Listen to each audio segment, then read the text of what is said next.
en constante cambio, que usted merece entender, porque es imposible interpretar la realidad que vivimos sin conocer cada uno de sus colores.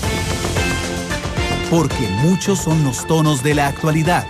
Presentamos Matices.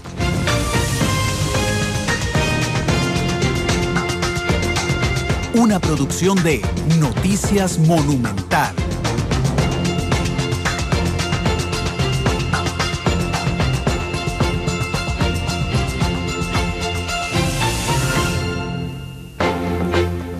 Hola, hola, 2:06, buenas tardes, bienvenidos a Matices, este programa de Radio Monumental, que es una producción del Departamento de Noticias Monumental y que vino, como ve mal, vino hace año y medio, sí, a establecer un espacio en las tardes de análisis de los problemas que se vuelven noticia en Costa Rica y en el mundo. No existía un espacio del tipo de Matices, pero en buena hora. Agradecerles a ustedes, por supuesto, el apoyo siempre con su sintonía en vivo en 93.5, en www.monumental.co.cr y en diferido esta noche a las 8 de la noche a través de Canal 2. Nuestra productora Isel Martínez, ¿cómo estás, Isel? Muy buenas tardes, Randall. Muy buenas tardes a toda la gente que nos sigue a esta hora y también en la noche por Canal 2. Contentísima de empezar semana. Sí, hoy 31 de agosto. ¿Cómo va pasando esto de rápido? Sí, bueno, ese es uno de los temas. El otro de los temas, hace un año, recuerdo, en esta misma silla hablar de lo mismo. ¿Cómo se olvidan las fechas importantes para Costa Rica, verdad? Sí. Sí, hoy hace 163 años nació Costa Rica. La fundación de la Primera República. Sí, increíble, y es una fecha que pasa ahí, nadie la recuerda, absolutamente desvirtuada. Un día como hoy, el 31 de agosto de 1848, don José María Castro Madriz, como jefe de Estado, último jefe de Estado y primer presidente de la República, decretó el nacimiento de la República de Costa Rica. Así es que hoy estamos de cumpleaños todos, y valga la pena recordarlos, ya que si las autoridades no lo recuerdan, entonces los medios de comunicación mínimamente deberíamos recordar una fecha tan especial. Sí, indispensable en la historia. Porque a partir de ahí se empezó a ya tener la visión de Costa Rica como república, a pesar de que ya en ese año ya había transcurrido mucho desde la independencia de la Capitanía General más bien de España. Sí, de España. Sí. No es que cuando yo sea grande quiera ser como Vladimir de la Cruz, aunque lo intento, sí. Pero hay que recordar que en 1821 Costa Rica se independiza, sí, junto con toda la Capitanía General de Guatemala, pero nace, digamos, un limbo ahí medio raro, porque entre 1821 y 1824 hay una enorme discusión entre los habitantes de Centroamérica, y en 1824 se forma un experimento que es la Federación Centroamericana, ¿verdad? Que es un solo país, digamos, dividido en provincias, pero bueno, no resultó mucho, así es que la historia patria como república empieza en 1848, con José María Castro Madriz lo decía como primer presidente. Y como último jefe de Estado. Ajá, y después surge inmediatamente eso, imagínense, 1848 la fundación de la república, 1856 la campaña de los filibusteros, entonces eso le da alguna identidad, digamos, claro. hace que la gente que vive en Costa Rica, sí,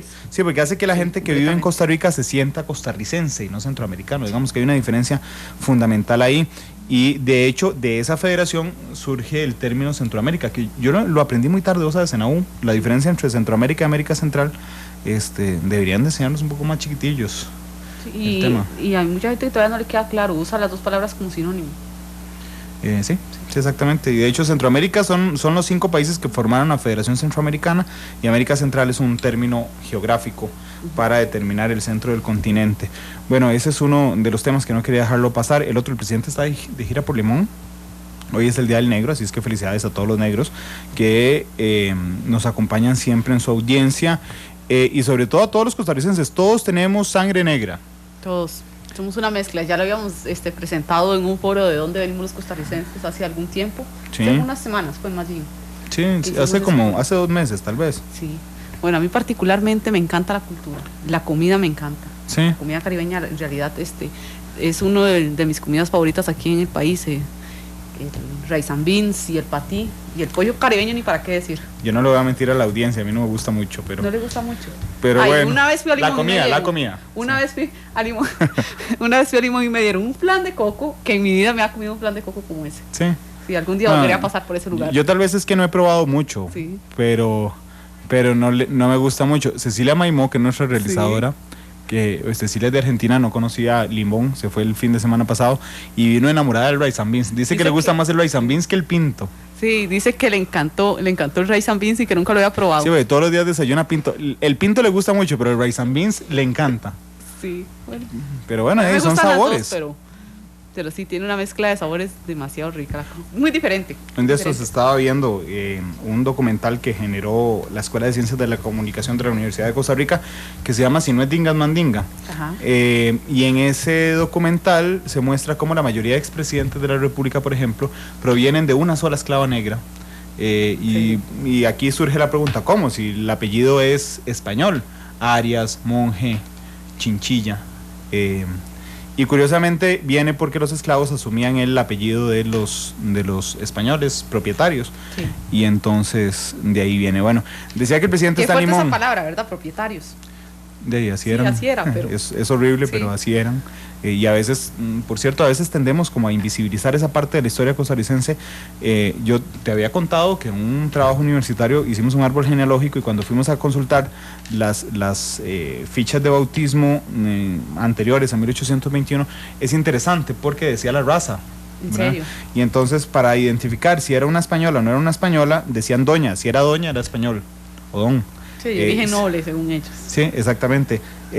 O venía la raza escrita o simplemente venía solo el nombre. Entonces decía Juana. Entonces vos sabías que Juana era indígena porque inmediatamente no ponían el apellido. El presidente está limón, pero no solo eso, sino que habló de muchos temas. Habló de fertilización in vitro, habló del presupuesto nacional. Todos los ojos, y a mí me alegra mucho, están puestos mañana 1 de septiembre. Antes era una fecha absolutamente...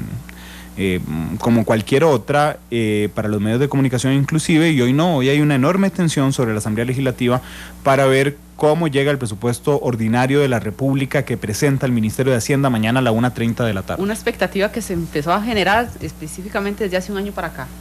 El presupuesto anterior fue muy debatido y hasta la fecha todavía se sigue hablando de la cantidad de dinero que se asignó para el plan de gastos de este año, y por eso es que para mañana, sin duda, la noticia de la tarde va a ser esa, salvo que no pase nada fortuito a última hora. No, dice el presidente Solís que es el presupuesto más austero de los últimos 10 años.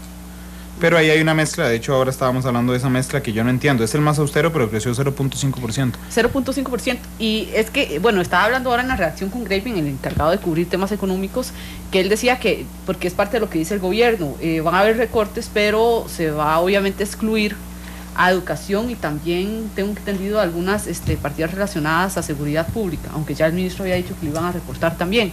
Pero entonces esos presupuestos específicos que van a aumentar son los que aumentan ese 0.5% del Producto Interno Bruto, pero aún así en muchas carteras va a haber cerca de 384 mil millones de colones en recortes.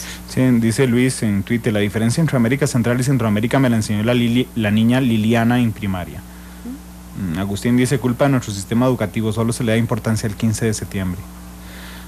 Bueno, y finalmente la situación entre Ecuador y Venezuela, entre Colombia y Venezuela. Hoy tenemos un reporte en vivo en la segunda emisión desde la zona fronteriza de estos dos países.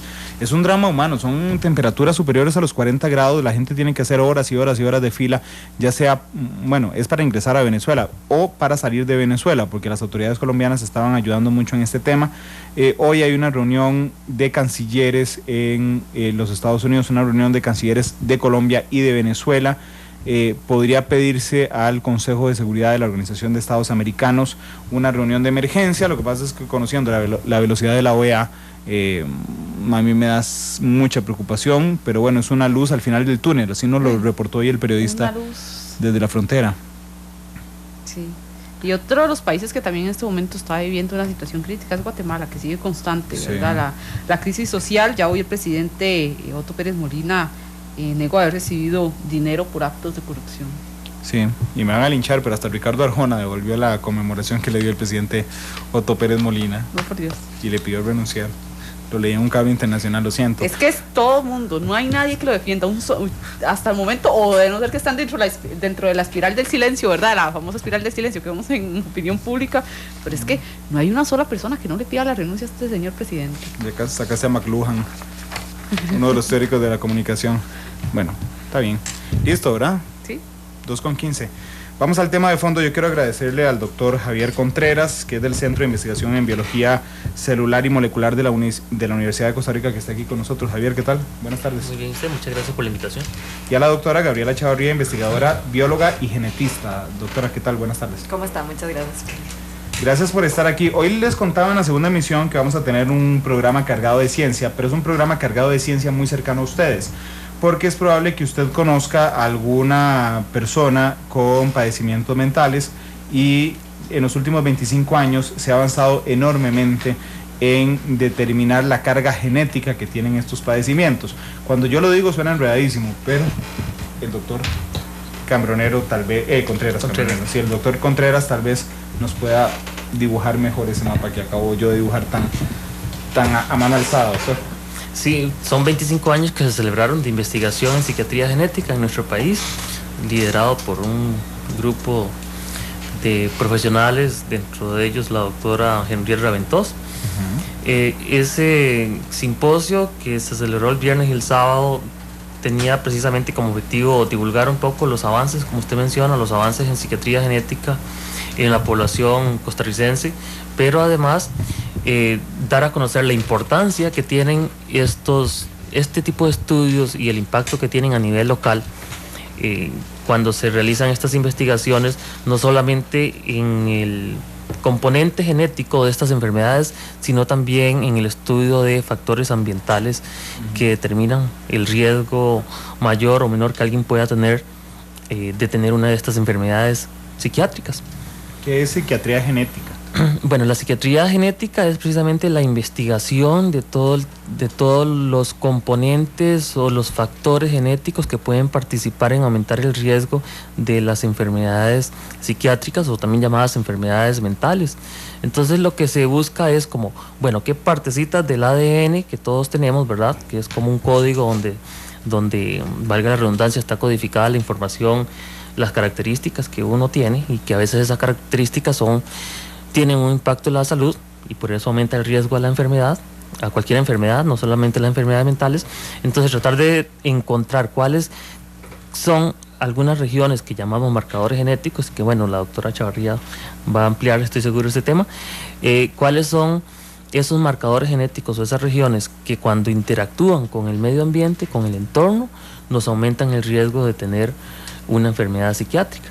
Entonces es bien amplio todo el enfoque de investigación, porque no se queda solamente en la parte genética, en buscar genes, que es lo que más se vende o es lo que más se comenta usualmente. Es como, ya encontraron el gen de tal enfermedad, y es que eso no es posible, porque realmente son muy pocas las enfermedades que son 100% genéticas. Es decir, que si uno tiene un gen, es segurísimo 100% de posibilidad de desarrollar una enfermedad, sino que usualmente, como son enfermedades multifactoriales, es decir, muchos elementos participan y dentro de ellos la parte genética es uno de los tantos. Entonces el estudiar no solamente la parte genética, sino cómo es ese riesgo que tal vez uno ya tiene desde que nace por lo que llamamos predisposición genética, cómo ese riesgo interactúa con el entorno familiar, social, cultural, para que uno tenga mayor o menor riesgo de tener una enfermedad. En este caso, esquizofrenia, trastorno bipolar, depresión, trastornos de ansiedad, demencia, etc. Es importante el apunte de las enfermedades que acaba de hacer como un ejemplo, porque precisamente yo quería que la gente hoy que nos escuche, que nos ven anoche, se sienta incluida. Digamos, todos conocemos a alguna persona bipolar, a alguna persona con esquizofrenia o alguna persona con depresión, por ejemplo. ¿Hay alguna otra enfermedad así muy común? Sí, la lista de enfermedades psiquiátricas es muy amplia. Tal vez lo que yo quiero enfatizar es que pues mencioné principalmente las que hemos denominado, por ejemplo, enfermedades psiquiátricas mayores, primero por la prevalencia, pero también por el impacto que tienen en el funcionamiento de las personas y por lo tanto en la carga en salud pública de un país, sobre todo un país como el nuestro, donde el sistema de salud es un sistema de salud público socializado, más socializado. Entonces no contar con buenas intervenciones o intervenciones que estén basadas en evidencia local, pues tiene un costo en la salud pública, en la calidad y en la cantidad de atención de este tipo de enfermedades. Señorita Martínez. Gracias. Doctora, y en todos estos 25 años de investigaciones genéticas que se han dado en el país, ¿cuáles son precisamente los hallazgos que se dan con respecto a esos marcadores que nos hablaba el doctor Contreras? Bueno, ha habido diversos hallazgos, ¿verdad? Porque son muchos años de investigación. Se han identificado regiones genómicas que están, digamos, asociadas a ya sea enfermedad bipolar o a esquizofrenia. Entonces, esto lo que quiere decir es que se han encontrado regiones en las que es más común una variante, por ejemplo, una versión en el ADN, es más común en los enfermos que en la población general, ¿verdad? Entonces decimos que esto es una variante de riesgo. Aquí hay que recordar que lo que nosotros hacemos, que es epidemiología genética, es muy similar a la epidemiología clásica, ¿verdad? Entonces nosotros usamos el ejemplo de, por ejemplo, obesidad y riesgo de infarto, ¿verdad? Entonces la obesidad es un factor de riesgo para infarto, pero no todas las personas con obesidad van a tener infarto, ni todos los que tienen infarto tienen obesidad, ¿verdad? Es nada más, es una cosa estadística. Entonces mucho de lo que nosotros hacemos es así, lo que hacemos es sustituir obesidad por variante genética.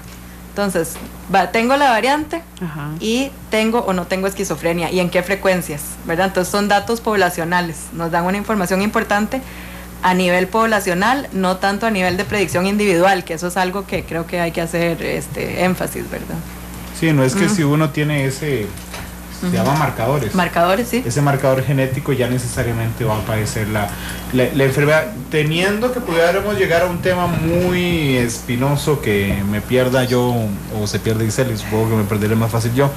En el caso, por ejemplo, de la bipolaridad, ¿qué se ha encontrado? ¿En qué marcadores genéticos se encuentran? El doctor Contreras, el principal gen en los estudios de bipolar. Es que, por ejemplo, eso es bien interesante porque debido a la complejidad que existe, la complejidad clínica, es decir, que estas enfermedades tienen síntomas, por ejemplo, la esquizofrenia y el trastorno afectivo bipolar tienen síntomas que se traslapan, que se pueden presentar en ambas enfermedades, por poner un ejemplo. Entonces, solo por citar por un ejemplo de algunos de los marcadores o de los genes que se han relacionado, está uno que es el de la neuregulina, que es un gen que se ha encontrado en psicosis. Pero psicosis es, como yo decía, es un síntoma o es una forma de presentación de ambas enfermedades que, o sea, está en ambos tipos de enfermedades, en el trastorno afectivo bipolar tipo 1 con psicosis, pero también en la esquizofrenia. Entonces, a la hora de hacer investigación, lo que uno encuentra es que realmente estas clasificaciones psiquiátricas que tenemos, como el sistema del DSM, que tanto a veces se comenta y se critica, o la clasificación del 6-10, que es de la Organización Mundial de la Salud, estas clasificaciones de enfermedades a veces se quedan un poco cortas cuando tratamos de buscar marcadores genéticos. Y eso es una evidencia, como por ejemplo con el gen de la neuregulina, lo importante es el síndrome, es decir, la presencia de psicosis, no tanto el diagnóstico específico, ¿verdad? Porque hay trastorno afectivo bipolar tipo 1 con psicosis y trastorno afectivo bipolar tipo 1 sin psicosis. Cuando yo digo que comparten síntomas, me refiero al tipo 1 con psicosis. ¿Por qué? Porque comparte psicosis, que también lo tiene la esquizofrenia, casi, que es por definición, esquizofrenia tiene psicosis. Trastorno afectivo bipolar tipo 1 con psicosis, bueno, ya la palabra lo dice, a veces lo tiene y a veces no. Entonces, del que estoy hablando es del que tiene psicosis, y entonces este gen, que es el gen de la neuregulina, que es un gen que está relacionado con diferentes mecanismos, sobre todo en sustancia blanca en el cerebro, ese gen se ha visto que aumenta el riesgo para psicosis en las personas que tienen esquizofrenia y en el trastorno afectivo bipolar tipo 1 con psicosis. Y recordemos que psicosis es cuando la persona tiene alucinaciones, ve o escucha cosas que no son reales, o tiene creencias que no son reales, que aunque uno trate de convencer a la persona con evidencia de la vida diaria, la persona está convencida de que esa idea que está teniendo es real. Entonces, volviendo a la pregunta inicial, porque yo también me desvío un poco de la pregunta siempre. Hay muchos marcadores y ese es uno de los más de los que nos sentimos más orgullosos, porque el proceso, y por cierto la doctora Chelo lo presentó en las charlas que tuvimos el viernes, el proceso en el cual se ha estudiado es un proceso que ilustra mucho todo el método científico y toda la rigurosidad científica que hay que tener en este tipo de investigación. Perdón, y lo interesante también de neuroregulina es que el cambio que se encuentra, ¿verdad? El cambio en el ADN causa un cambio en la proteína también. Un aminoácido cambia por otro. Entonces para nosotros es más fácil hacer hipótesis biológicas y todo cuando la proteína cambió, porque a veces la proteína no cambia. Algunos de estos factores de riesgo no afectan proteínas, entonces esos son más difíciles de verdaderamente comprender. Pero de la neuroregulina tiene la hipótesis biológica es más clara y tiene un efecto en el sistema inmune. Hay desregulación inmune. De estos marcadores genéticos que han logrado detectar en la población costarricense, ¿hay alguno que esté con mayor presencia en la población costarricense que el promedio de la población mundial? No sé qué datos tienen con respecto a eso. Bueno, es que realmente se ha estudiado, por ejemplo, la neuroregulina más en la población nuestra, pero no significa que haya evidencia de que es más frecuente la asociación, porque los genes están en toda la población, ¿verdad? Sí. Pero que esté más frecuentemente asociado que en otras poblaciones, no es algo que uno pueda decir, sí, nosotros tenemos más ese gen asociado a tal enfermedad. Nosotros como país hacemos ese mapeo, es decir, si se diagnostica una persona con esquizofrenia o se diagnostica con un trastorno bipolar, por hablar de dos enfermedades en particular, ¿se hace un estudio genético o no? Eso no pasa en Costa Rica y ustedes buscan hacerlo a la mayor cantidad de gente, doctora. Bueno, no se hace de rutina.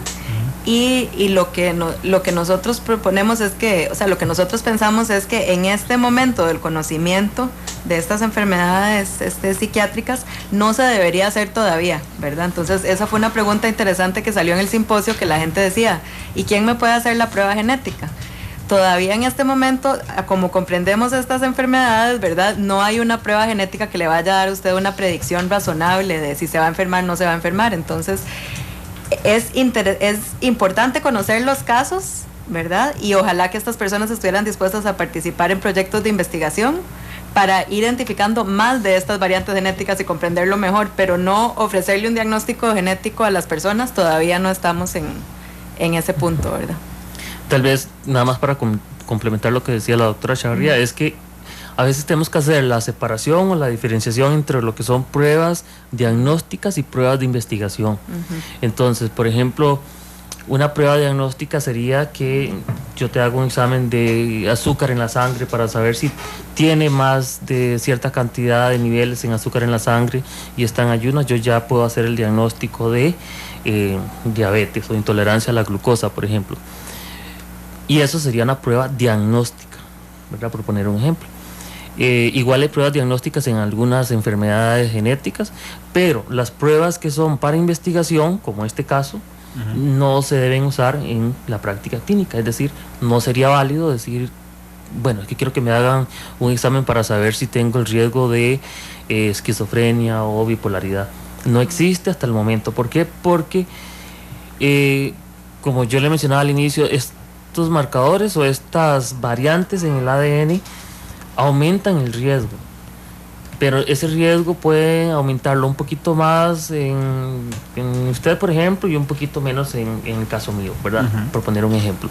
Pero además de eso es la interacción de esas variantes en el ADN con el medio ambiente. ¿Y el medio ambiente cuál es? Que puede ser que yo tuve un antecedente de una infancia traumática, ¿verdad? Una historia familiar terrible, ¿verdad? Entonces ese ambiente tan negativo, ese entorno tan negativo, en el caso mío, siguiendo el mismo ejemplo, aunque yo tuviera menos riesgo genético que en el caso suyo, el peso de la parte ambiental puede ser que gane a la parte genética. Entonces es tan complejo que uno no puede decir, bueno, puedo hacer un examen genético para saber si esta persona tiene tanto riesgo de tener o no esquizofrenia, bipolaridad, en este momento del avance científico.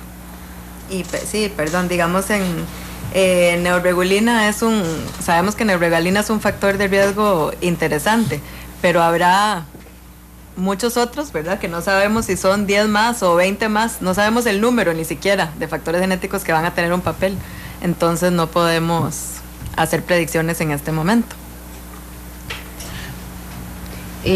En este caso, creo que es muy interesante, yo traté de buscar alguna información con respecto a eso y lo que ustedes apuntan es algo fundamental para las investigaciones que están realizando en este momento, sobre la influencia que tiene la composición genética de una persona y el medio ambiente en el que se desarrolla precisamente.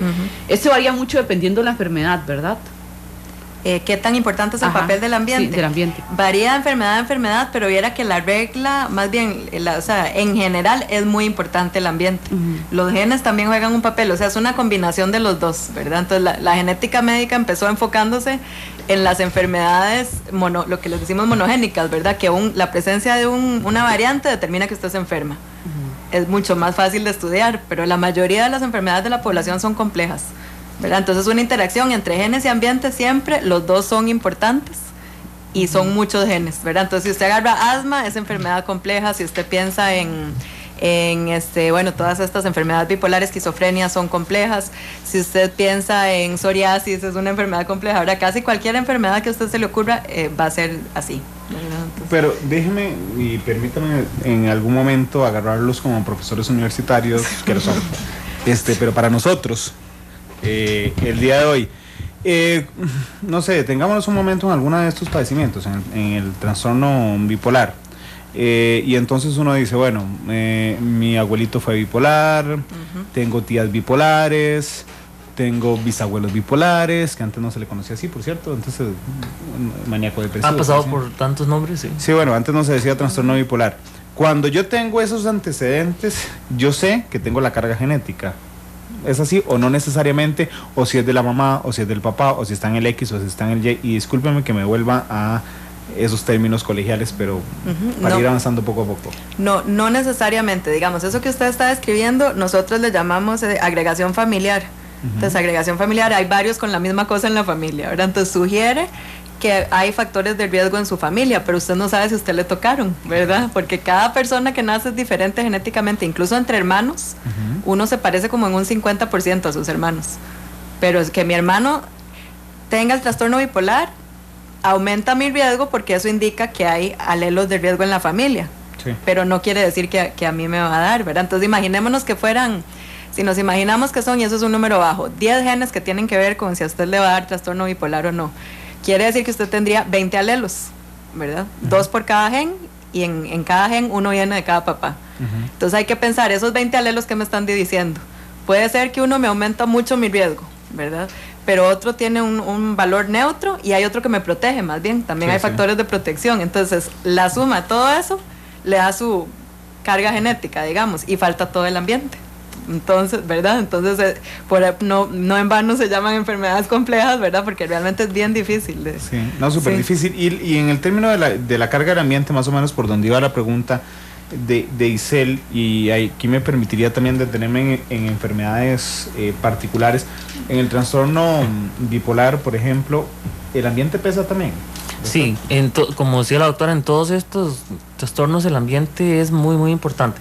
Lo que pasa es que a veces entendemos por ambiente o se populariza mucho decir ambiente y pensamos, qué sé yo, en el clima, los árboles, y si llueve mucho, etcétera. Pero ambiente es todo lo que no es genético, es decir, todo lo que vamos adquiriendo con nuestra vida. Una forma que a veces nosotros lo ponemos como una forma alegórica y sirve un poquito como para entender y ilustrar un poco más es cuando uno nace tiene como cierta cantidad de números de lotería que le dan, ¿verdad? Que uno ya hereda, por así decirlo, ¿verdad? Es como la predisposición genética, sin que eso signifique que uno vaya a desarrollar una enfermedad, porque como decía la doctora Chavarría, eso no se sabe. Cuando yo digo números de lotería es como que hay un riesgo, ¿verdad? Porque no se sabe exactamente cuál es el riesgo, pero hay un riesgo de pegar el gordo navideño, ¿verdad? Por poner un ejemplo, con el ejemplo de los números de lotería. Y entonces lo que sigue después de que uno nace es todo eso es ambiente o entorno. Y entonces está desde que uno está bueno, más bien un poquito antes de nacer, desde que está uno en el útero de la mamá. No es lo mismo haber crecido en el útero de una mamá que tuvo control prenatal, que no había consumo de drogas ni enfermedades de transmisión sexual, etcétera, que crecer en una mamá que tuvo todos esos factores de riesgo, ¿verdad? Porque eso es un ambiente tóxico, negativo, que va a tener repercusiones adicionales allá la carga genética, la predisposición genética, es decir, son más numeritos de lotería que yo voy a tener. Después, si el momento del parto se complica y entonces, qué sé yo, tengo el cordón enrollado en el cuello y entonces hay hipoxia neonatal, entonces esos son más factores de riesgo, es decir, más números de lotería a los que yo ya tenía desde que nací, ¿verdad? O desde que me fecundaron.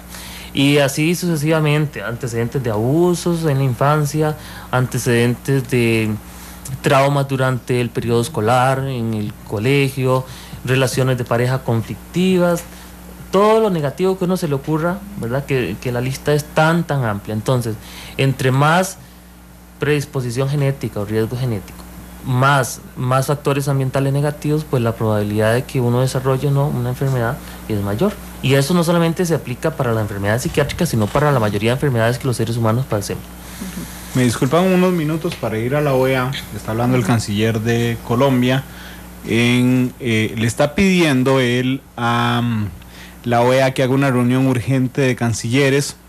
Vamos a escuchar la señal de la televisión de la OEA que está siendo replicada por CNN en español. Vamos a ver si tenemos el audio. Bueno, justo cuando tenemos el audio. Embajador, vamos a ver. Andrés González. Bueno, pues tenemos más de 30 minutos escuchando ya también. Bueno, era el embajador González de Colombia que estaba hablando, pidiéndole a la OEA una reunión de cancilleres. Vamos a escuchar brevemente la sesión. Está hablando el canciller de Uruguay. Bueno, no sé si tenemos la señal directamente. Ultrajada a raíz de esta crisis fronteriza entre Colombia y Venezuela, y vamos ahora a darle la oportunidad al embajador representante de Venezuela a que responda a los argumentos de su homólogo Andrés González. Escuchemos. Les quisiera aprovechar la oportunidad para, en primer lugar, enviar nuestro mensaje de solidaridad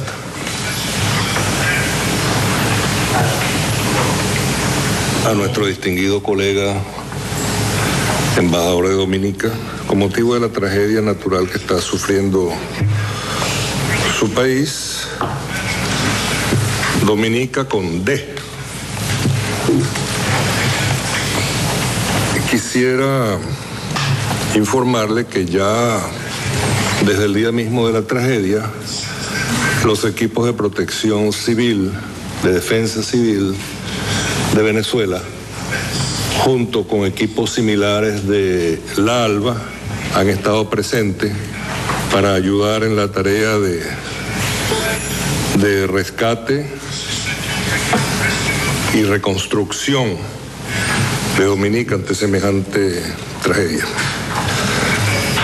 Y en cuanto a la intervención de nuestro distinguido amigo, el embajador de Colombia, de la República de Colombia, me gustaría, si es posible, si la tecnología lo permite, compartir con ustedes un video que puede ser interesante de un programa de la televisión venezolana que concluye en su 7º minuto con un reportaje que hizo la emisora, la BBC, la BBC de Londres. No sé si podemos proceder de inmediato. Ahí está el programa, por favor. Estamos seguros de que habrá interpretación de estas palabras. Por favor. En la medida política de las redes sociales y del periodismo digital. Acompáñame a averiguar en qué anda el escualinismo 2.0. A un clic.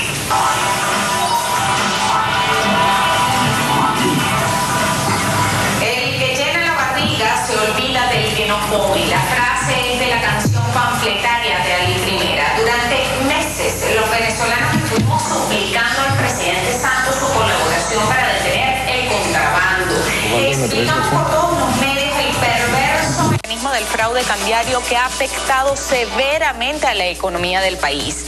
Pero el que llena la barriga se olvida del que no come. El bachaqueo, lejos de ser una expresión de la viveza criolla, es una acción delictiva. El bachaquerismo no es de ninguna manera expresión de un gentilicio. Hay venezolanos bachaqueros también, pero hay que poner en el contexto que es muy significativo el tráfico de productos hacia el país vecino. El contrabando de extracción afecta lo más sensible de la vida nacional, la alimentación de nuestro pueblo. pueblo, incluso la de los 5 millones de colombianos que conviven entre nosotros y a los que queremos profundamente como hermanos. La Procuraduría General de Colombia emitió un comunicado grosero contra nuestra nación y enfiló sus baterías contra nuestro presidente y nuestra canciller. Cito textualmente: es inaceptable que niegue la política de ataque sistemático a la población colombiana en la frontera, con lo que justifica esa execrable actuación del gobierno de Nicolás Maduro y deja claro que dicha política la mantendrán. Naveguemos hasta la página de Globovisión. Allí se recogen las declaraciones de Juan Carlos Tanús, representante de la Asociación Colombianos y Colombianas en Venezuela, quien precisó que la medida del estado de excepción en unos municipios específicos se trata de... Esa es una periodista venezolana, pero está en el chance de hablar el embajador de Venezuela ante la Organización de Estados Americanos, respondiéndole al de Colombia. Sí. Colombia, en síntesis, lo que está pidiendo es una reunión urgente de cancilleres para ver qué hacen con el fin de arreglar la situación en la frontera entre Colombia y Venezuela, que comparten, creo que son 2.000 kilómetros, una frontera impresionante. El embajador venezolano hizo uso de la palabra brevemente y presentó un reportaje. Así que ahí están los embajadores de la OEA viendo lo que ustedes estaban escuchando. Sí, criticando el tráfico que hace Venezuela a Colombia, del tráfico de bienes. de bienes, exactamente. Sí, 2:42, vamos a la pausa, volvemos para seguir hablando de psiquiatría y de genética aquí en Matices, 2:42. Las enfermedades mentales graves afectan entre el 1 y el 2% de la población mundial. Entre ellas se encuentra el trastorno bipolar afectivo. La enfermedad se manifiesta con cambios inusuales en el estado de ánimo, además de interferir en la habilidad para hacer actividades diarias.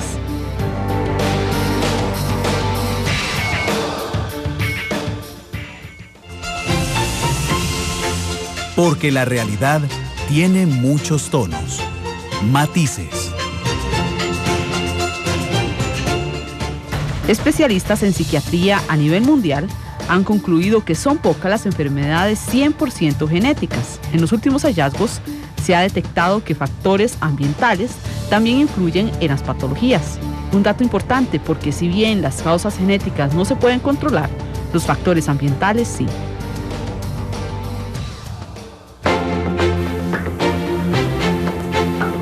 De la tarde con 47 minutos y bueno, ya la cápsula que acabamos de escuchar me da pie a la pregunta que, por cierto, ya la doctora me está diciendo que es un factor muy importante, porque bueno, se tiene la carga genética de alguna enfermedad psiquiátrica y el factor ambiental, pero ahora sí, ¿cómo se trabaja cuando se tiene estos dos panoramas en una persona? Sí, ahí es donde nosotros decimos que es importante conocer la base genética, parte genética de estas enfermedades para tratar de entender biológicamente qué está pasando, y eso incluso a futuro podría llevar a mejores tratamientos si entendemos la parte biológica. Pero en realidad, si vemos el ejemplo que nos ponía Randall de una familia con muchas personas con trastorno bipolar, yo ya puedo suponer que hay un riesgo más alto en mi familia, ¿verdad? Entonces la prueba genética no me va a poder dar datos más exactos en este momento porque no conocemos todos los genes, pero yo supongo que el riesgo anda alto. Y lo único que uno puede controlar es la parte ambiental. Los genes con los que nacimos no podemos cambiarlos, ¿verdad? Por el momento, terapia génica no se hace realmente, ¿verdad? A nivel, sí, por el momento, ¿verdad? Eso es todo otro tema. Entonces uno trabaja con la parte ambiental, ¿verdad? Entonces ahí tal vez Javier puede elaborar un poco más, pero siempre, no solo para trastornos psiquiátricos, sino en general, para muchas de las enfermedades, controlar los niveles de estrés me baja mi riesgo de muchas enfermedades. Hacer ejercicio, ¿verdad? Trae beneficios por todos lados. No sé si Javier nos quiere... Sí, porque ahí entonces uno, como profesional en salud mental, uno puede hacer énfasis en la importancia de los estilos de vida saludables, ¿verdad? Y por ejemplo, vamos a ver, si yo tengo, siguiendo el ejemplo que ponía un Randall, si yo tengo hijos y mis familiares, mis antepasados han tenido trastorno bipolar, y entonces hay como una carga genética, o por lo menos hay un riesgo mayor de que yo tenga esos factores de riesgo genético para el trastorno bipolar. En el caso de los hijos de uno, lo interesante es hacerles énfasis que hay factores ambientales que son que tienen un peso muy grande en las enfermedades mentales y en el caso del trastorno bipolar, por ejemplo, el consumo de sustancias ilícitas de tipo estimulante. Porque entonces ahí no es lo mismo decirle a un muchacho, mire, no consuma drogas porque eso es malo, porque es pecado, porque es ilegal. Es muy diferente a explicarlo y educarlo. No hay que consumir por todas las razones que ya sabemos, pero en este caso, en este ejemplo, no hay que consumir porque el riesgo del que el efecto que tiene esa sustancia en esa persona, en ese muchacho, el riesgo que ese efecto sea aún peor que en otra persona que no tiene tal vez antecedentes familiares de trastorno bipolar, es mucho mayor, ¿verdad? Porque las sustancias estimulantes pueden, a veces la gente dice, despiertan los genes que están dormidos, como una forma de decirlo, ¿verdad? No es que sea así de sencillo, pero es una forma como muy bonita de ilustrar. Simple, sí. Sí, bueno, no sé si bonita realmente, ¿verdad? O real. Pero real, ¿verdad? Entonces, ¿para qué andar despertando genes, por así decirlo, que están dormidos? Hay un factor que a veces se da mucho, que es que las enfermedades aparecen conforme la persona va creciendo. Hay enfermedades de estas que no se manifiestan desde los primeros años de vida. ¿Eso está netamente vinculado al medio ambiente o también es parte de los genes que se desarrollan con posterioridad? Nuevamente a las dos, ¿verdad? Entonces sí, entonces depende. Puede ser que uno, pensando en la parte genética, puede ser que usted tiene una proteína que no funciona 100% bien, ¿verdad? Entonces aguanta unos ciertos años con ese funcionamiento más o menos hasta que en algún momento ya se desata, ¿verdad? Lo que llamamos el fenotipo, se desatan los síntomas, ¿verdad? Pero nuevamente estamos pensando en un montón de proteínas actuando al mismo tiempo y lo que le irá pasando a cada una con el tiempo si su funcionamiento no era el mejor, ¿verdad? Y puede ser también, o sea, es una mezcla de las dos, que uno va acumulando los factores ambientales, ¿verdad? Que me van acercando cada vez más al umbral, y entonces le llamamos el umbral cuando ya uno detecta síntomas de la enfermedad. ¿Qué pasa cuando la enfermedad ya, no sé, se reveló? Uno puede notarla, o evidentemente la genética no se cambia. Uno puede cambiar los factores ambientales ya cuando la enfermedad está desarrollada, por ejemplo en el trastorno bipolar o en esquizofrenia. Sí, porque uno podría actuar sobre los factores ambientales de forma preventiva, como el caso del ejemplo que le ponía de explicarle a un hijo por qué es tan importante o tan riesgoso el consumo de sustancias estimulantes en él cuando uno tiene historia familiar de bipolaridad. Y eso sería preventivo. Y luego a nivel ya tengo el diagnóstico, de aquí en adelante, ¿cómo puedo yo modificar el ambiente? Es decir, ¿cómo puedo tener estilos de vida saludables? Y bueno, estilos de vida saludables es algo que tenemos que tener todos, independientemente con o sin una enfermedad psiquiátrica. Pero entonces reducir el estrés, que es un factor muy desencadenante de trastornos afectivos, o sea, precipita los episodios, las descompensaciones de un trastorno bipolar, por ejemplo. O, por ejemplo, en el caso del trastorno bipolar, si ya yo fui diagnosticado y resulta que tengo un trabajo en el que en 3 días trabajo de noche y 3 días trabajo de día, como sucede en muchas profesiones, como por ejemplo enfermería o a veces la gente que trabaja en seguridad, alterar el patrón del sueño es sumamente perjudicial en el caso de un trastorno bipolar, ¿verdad? Porque acordemos que todos, cuando uno viaja y hay cambio en los horarios, ¿verdad? El jet lag o el cambio de horario, pues lo afecta a uno generalmente.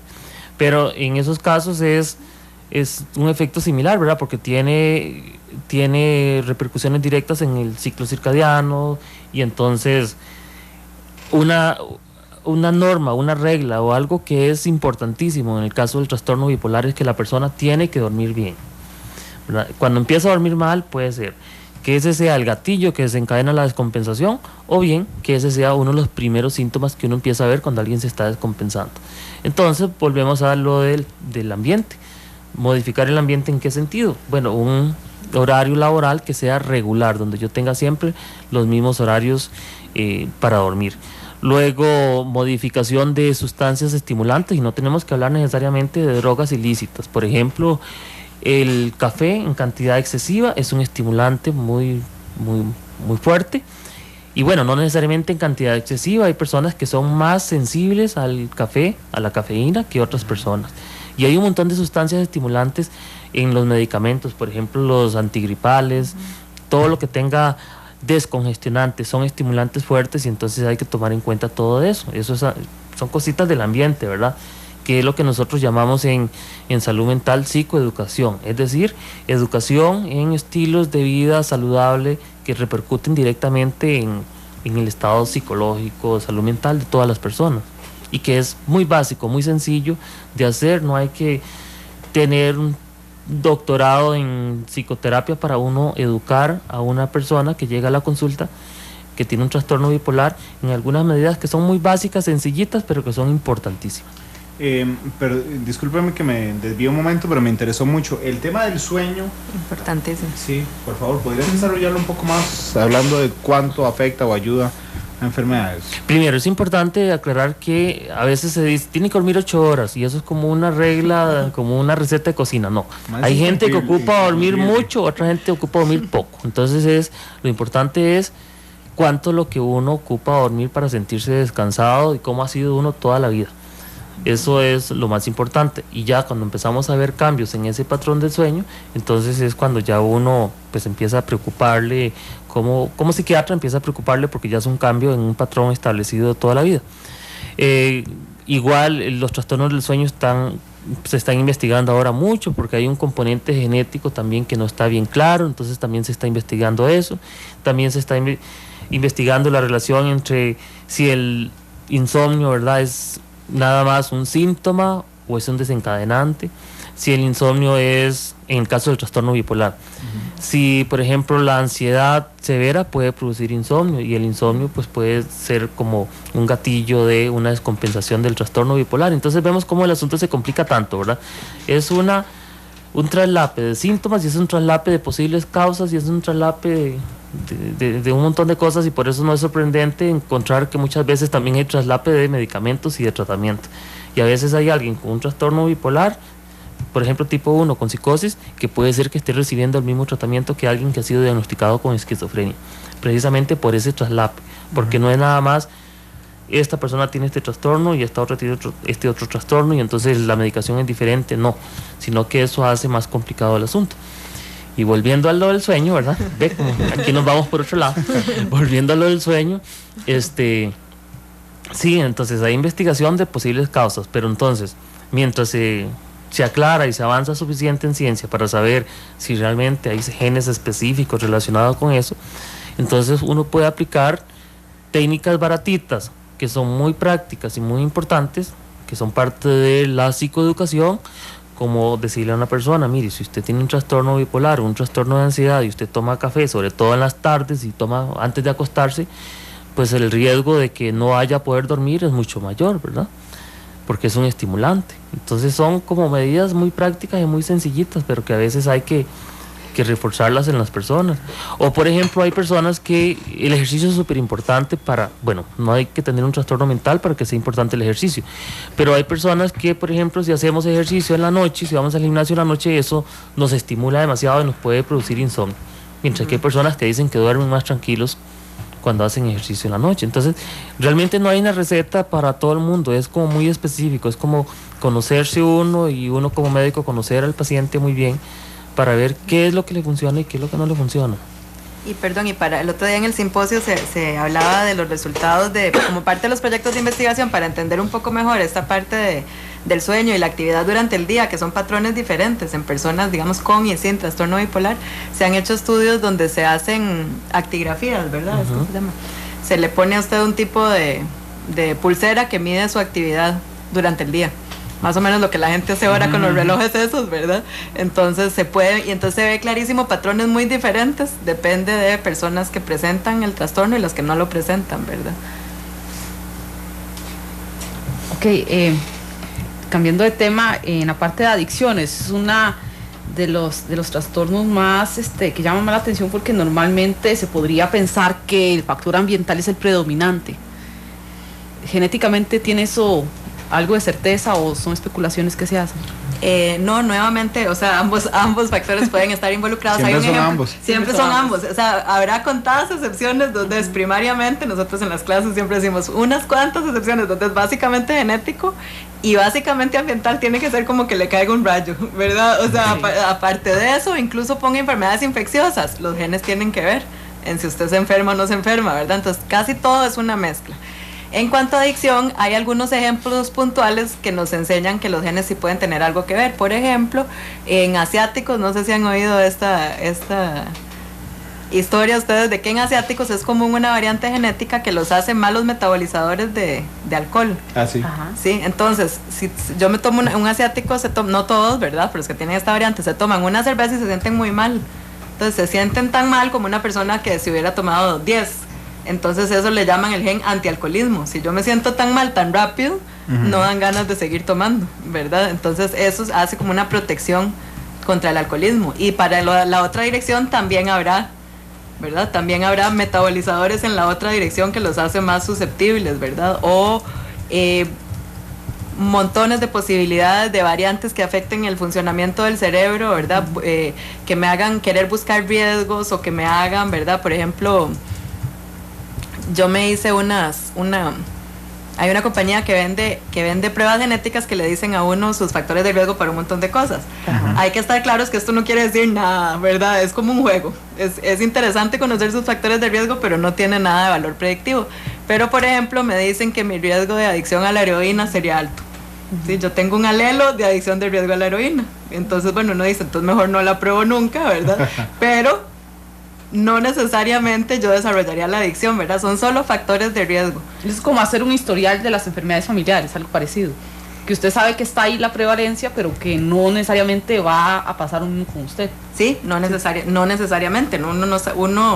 Uno no sabe qué va a pasar, ¿verdad? Entonces, dependiendo de las experiencias de vida de la persona, porque ambiente es todo, ¿verdad? En ambiente tenemos que incluir también toda la parte de cómo es el desarrollo psicológico y todo eso lo contamos como ambiente, ¿verdad? Entonces nuevamente en las adicciones va a haber yo puedo tener la predisposición que si nunca tomé alcohol, digamos, si mi religión no me permite tomar alcohol, no desarrollaré la adicción al alcohol. Si nunca probé la droga, no la voy a desarrollar, ¿verdad? O sea, el ambiente está clarísimo ahí, ¿verdad? Pero los genes también juegan su papel. Teníamos un par de consultas en redes sociales. A ver si bajo un poquito aquí. Dice Tatiana Blandón, que es médico de la Caja, dice, entonces personas con trastorno bipolar no deberían trabajar como guarda, enfermero u otra labor con cambios de turnos semanales. Es que decir que no deberían ya es complicado, ¿verdad? Porque el mundo ideal es una cosa de lo que muchas veces las personas pueden hacer en el caso del trabajo, y es muy lamentable como en salud mental cuesta más todavía luchar con ese tipo de limitaciones o ambientes poco saludables. Por ejemplo, yo como médico recuerdo que cuando trabajaba en la Caja y tenía que hacer guardias, el hecho de no dormir 36 horas es algo que tiene efectos en cualquier persona, no hay que tener un trastorno bipolar. El ejemplo que yo ponía de enfermería es el siguiente. Bueno, muchas veces, hasta donde yo recuerdo, ellos tienen turnos a veces de una semana en el día, otra semana en la noche, y uno se pregunta cuánto puede repercutir eso en la salud mental de muchas personas. Lógicamente no podemos generalizar. Habrá una persona que tiene un trastorno bipolar y que está adecuadamente medicada, porque hay diferentes grados de severidad, por así decirlo, y hay diferentes grados de severidad que están relacionados con factores ambientales estresantes. Entonces, si esa persona tiene muchos factores estresores del ambiente, ¿verdad? Y además de eso tiene agregado el estresor adicional de cambios en el horario laboral, de esa manera, pues uno esperaría nuevamente que el riesgo de descompensaciones sea mayor. Es ahí donde la evaluación específica de cada sujeto, de cada paciente, es importantísima, y que se pueda defender los derechos de las personas que tienen un trastorno bipolar, como volviendo al caso de alguien que trabaja en la Caja con estos tipos de turnos de esa manera, se pueda defender ese derecho a tener un entorno, en este caso un entorno laboral, que sea el menos riesgoso a su estado de salud. Agustín Ruiz les pregunta, ¿tienen estos padecimientos edades aproximadas para manifestarse? La mayoría de trastornos mentales se pueden presentar a cualquier edad, ¿verdad? Desde la infancia hasta la adultez. Sin embargo, por ejemplo, en el caso del trastorno bipolar, lo que se ha visto en estudios en otras poblaciones, por ejemplo, que se han hecho estudios epidemiológicos, porque nosotros no tenemos estudios epidemiológicos en salud mental, se ha visto que el trastorno bipolar es mucho más frecuente entre edades de 14 y 19 años. Perdón, más frecuente no. El diagnóstico se hace con mayor frecuencia entre esas edades, entre 14 y 19 años.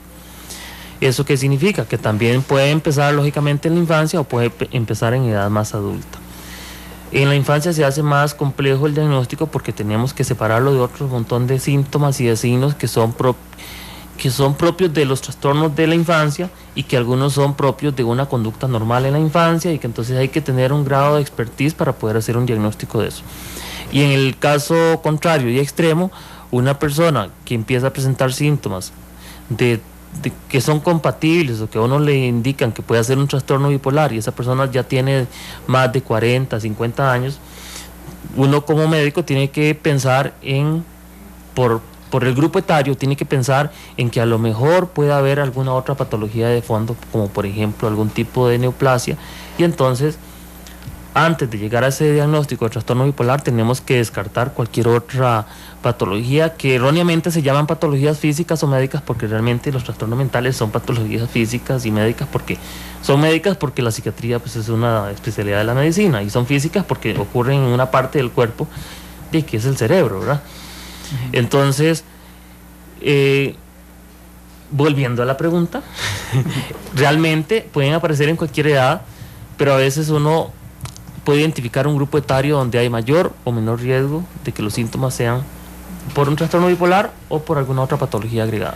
Bueno, vamos a una pausa y regresamos para ver depresión, que nos faltó hablar, y si tenemos estudios. Sí, exactamente, la limitante es que hay porque en este momento en el país no hay estudios muy certeros con respecto a este tema. Son las 3:06, vamos a la pausa y volvemos.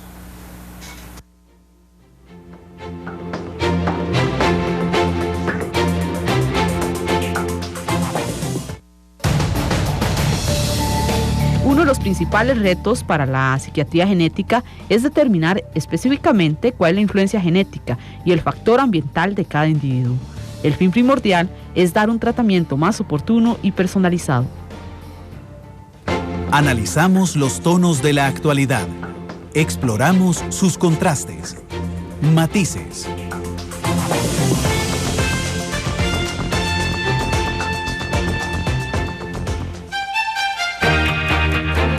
Matices. Los tonos de la actualidad.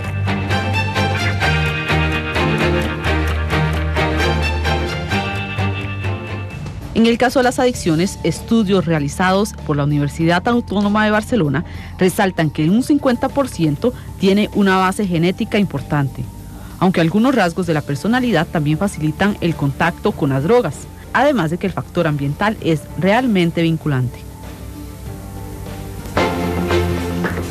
Bien.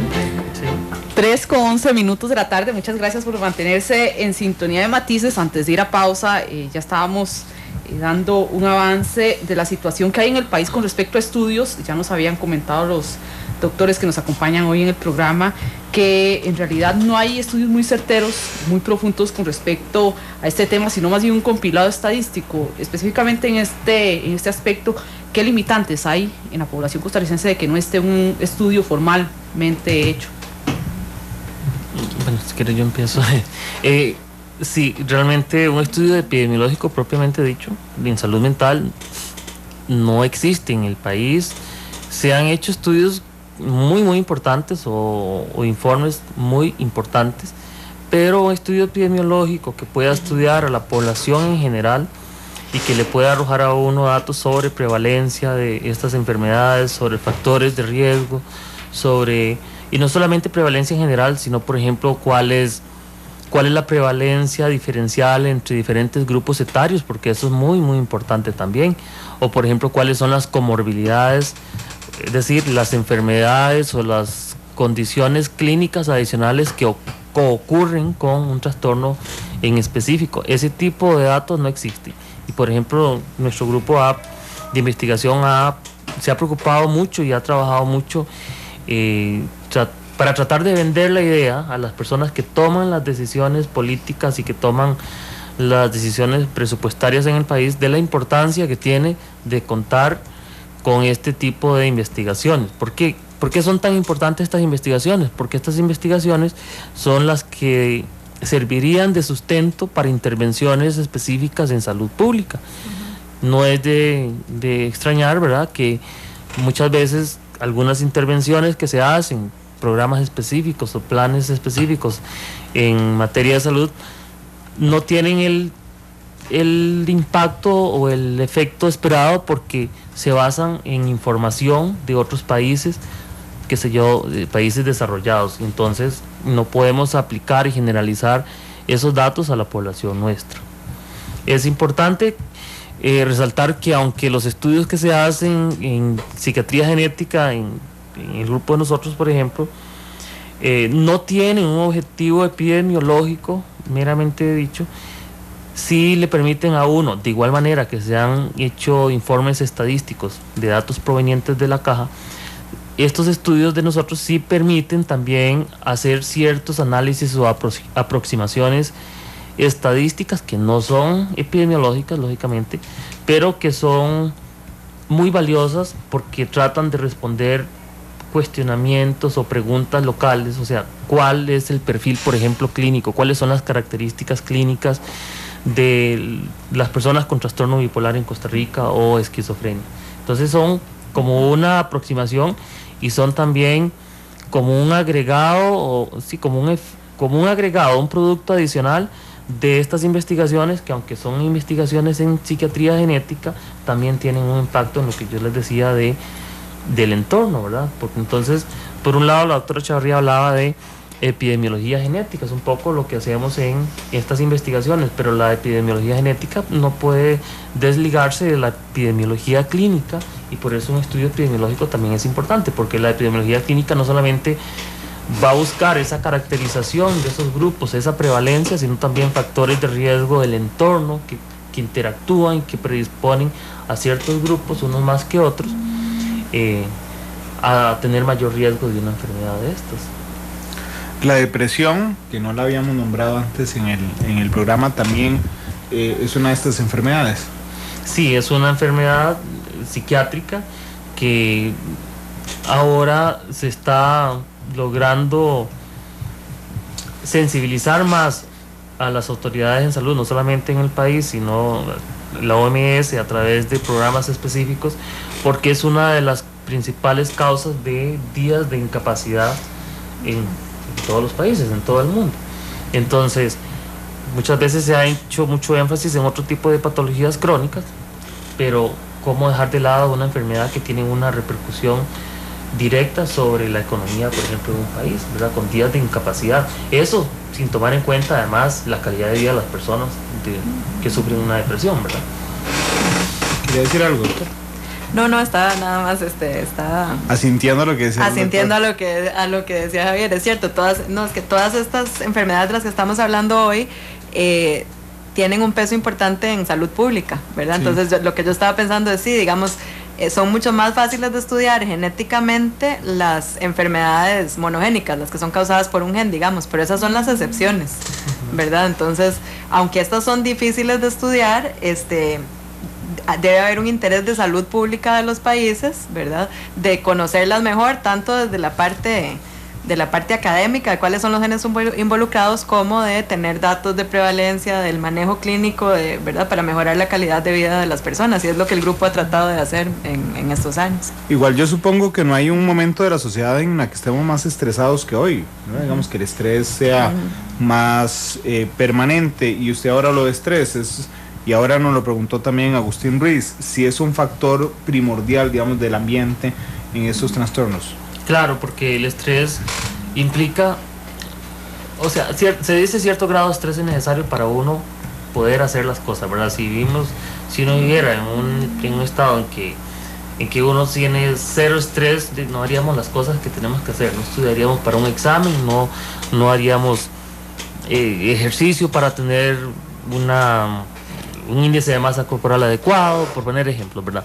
Entonces, cuando ese estrés, la sobrecarga, la demanda que implica el estrés es mayor que los mecanismos, por así decirlo, compensatorios que uno tiene, es cuando esto genera alteración en todos los sistemas del organismo, ¿verdad? Y no solamente a nivel físico, como generalmente se dice, sino también emocional, ¿verdad? Porque entonces empiezan a aparecer los problemas de ansiedad muy severa y entonces también hay problemas en el patrón de sueño, y si lo que hablamos al inicio, si no dormimos bien, pues hay un montón de cosas más que se van a generar de síntomas afectivos.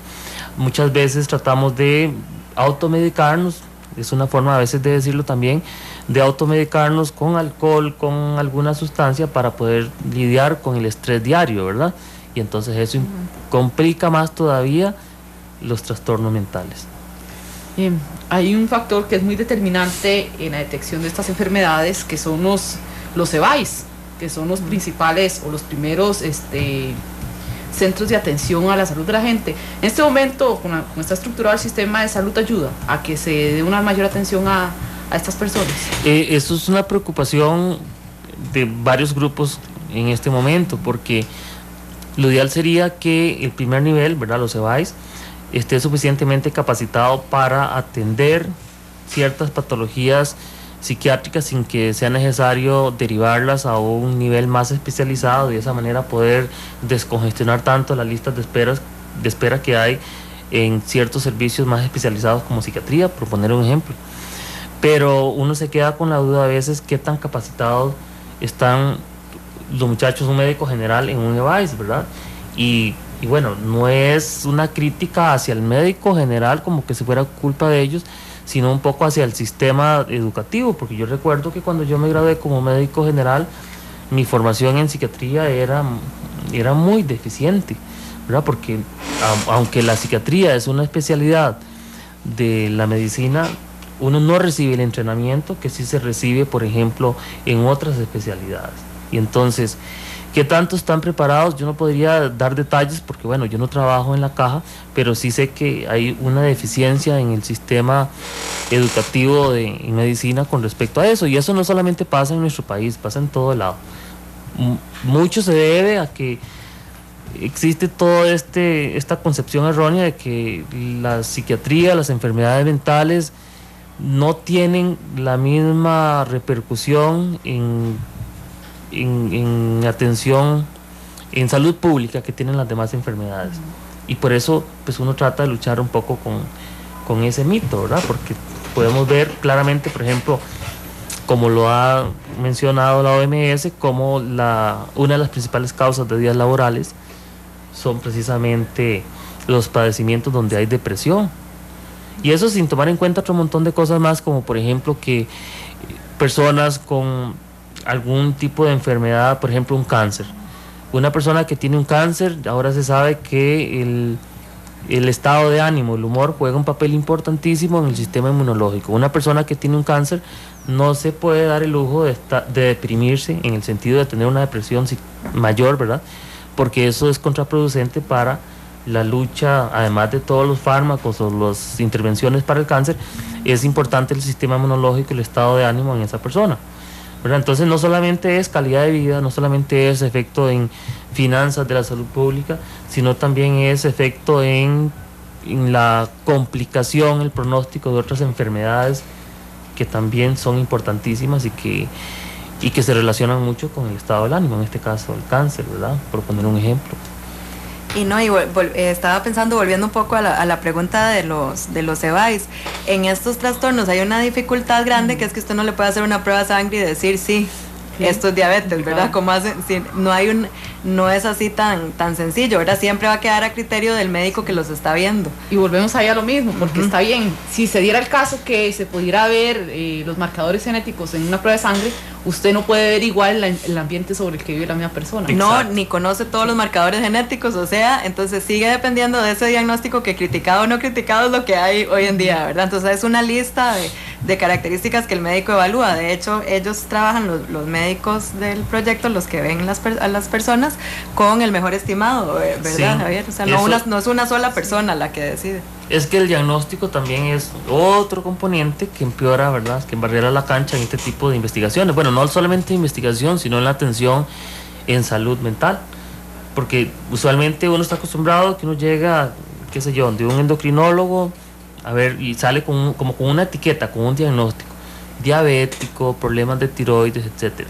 Pero en una sola cita, ir donde un psiquiatra y salir con un diagnóstico, la mayoría de las veces es imposible, porque en una hora de atención, ¿verdad? Que es lo que se dedica en atención privada, ¿verdad? Porque en la caja es mucho menos. En una hora de atención uno no va a recorrer la vida entera de esa persona, desde el neurodesarrollo hasta los factores estresantes actuales, enfermedades comórbidas que puedan estar explicando los síntomas que está presentando esa persona. Entonces el diagnóstico se vuelve todavía más difícil, ¿verdad? Donde la única forma de hacer el diagnóstico, como decía la doctora Chavarría, al no tener nosotros otros instrumentos como en otras especialidades, laboratorios, radiografías, etcétera, solamente mediante la historia clínica, es decir, mediante la información podemos hacer un diagnóstico. Entonces eso complica el asunto todavía más.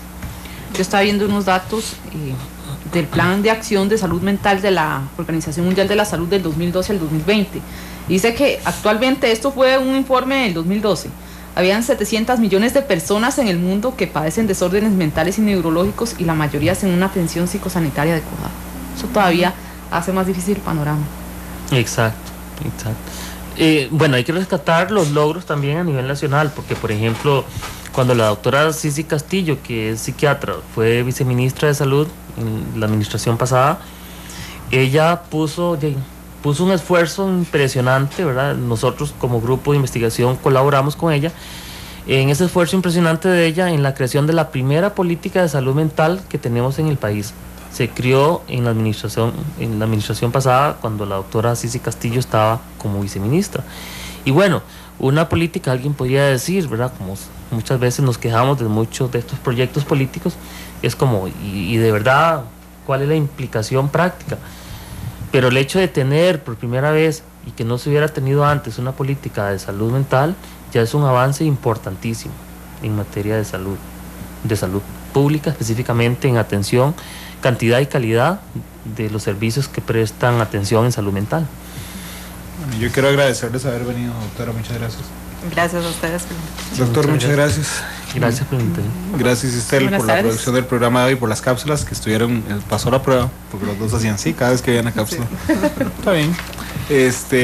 Bueno, en la OEA sigue la reunión. Colombia pidió la reunión de cancilleres. Venezuela dice que por qué van a castigar a un país como Venezuela, que solo le hace el bien a Colombia. Seguirá esta discusión las próximas horas en la OEA. Son las 3:25 y nos escuchamos hoy a las 7 en la tercera emisión de Noticias Monumental. Feliz tarde.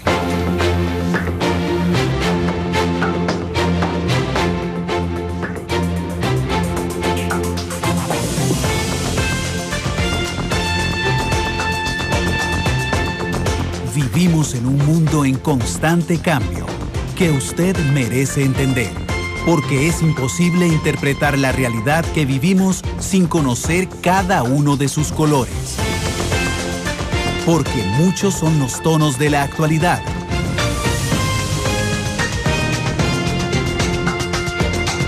Una producción de Noticias Monumental.